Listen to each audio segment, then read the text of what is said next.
Hey lovelies, welcome back to my channel. In this video I'm showing you the thread I am currently using to make my waist beads. I get asked a lot what string do I use, so here it is. It's Aunt Lydia's classic 10-inch. It was recommended by a few subscribers and I've been using it and loving it ever since. So I got mine from Michael's. It mimics the string or thread that a lot of African women will use while making their waist beads. You can also find them on Amazon. I'll be leaving a link for that in the description bar. This is crochet thread and it does come in a lot of different colors. So I have them in the black and this creamy white color.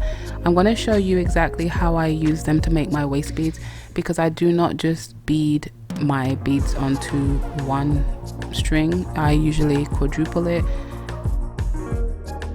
So I'm just showing you how I do that here. First, you're just going to use the string to measure around your waist. You want to decide if you want it higher up or lower down. These waist beads are going to be a little lower, and then you have a little excess string on both sides. While holding that point, you're going to let go of the end of the string and you're going to run the string all the way down until you meet the end again. So you're essentially going to double the string that you have.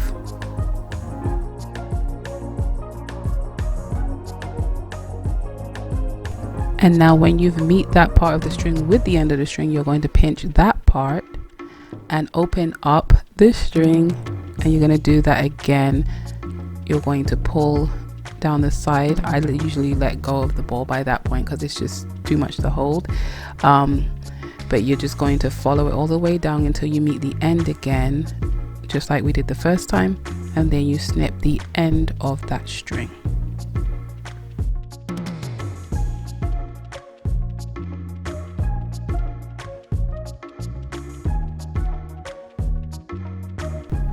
Now that you've cut the spool, you're just going to line the two ends up and then find your middle point.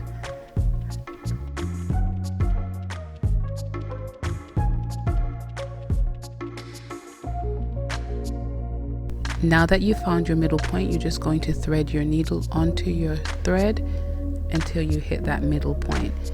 I'm using a large eye hook needle because I'm going to be using my beader to make these waist beads. But if you are not using a beader, or if you have another type of needle, you go ahead and use that. I recommend a large eye needle or a flexible eye needle just because there are lots of threads going through this. It does get pretty thick. So in order for all of that to fit and for you to thread it easily, you go ahead and do that. I did add a clasp here, but because of the size of the beads that I'm using, I didn't actually need that. Here are some pink 4mm glass beads from Michael's. If I find anything similar on Amazon, I will link that. I'll likely link some check beads because I prefer those over these glass beads. A lot of these are irregularly shaped and I like more uniform. You don't see a big difference when they're on, but that's just what I prefer. Now these 4mm are perfect for 4 strands of the crochet thread. When using the check beads, they are slightly smaller and it is a lot more difficult to get them onto the string. They fit the string a lot tighter, but once you wear them a little while, they'll get loose, so I do recommend it for those as well.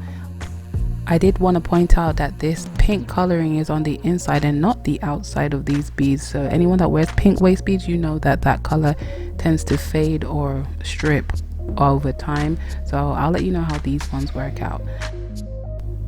Once you've added the beads as you need, you go ahead and tie it to yourself.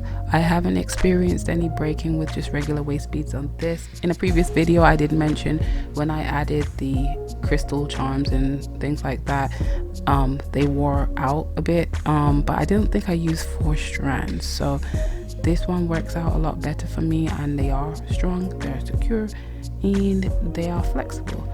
So if you have any questions, please put that in the comments section down below. If you like the video, please go ahead and hit like, subscribe, and until next time.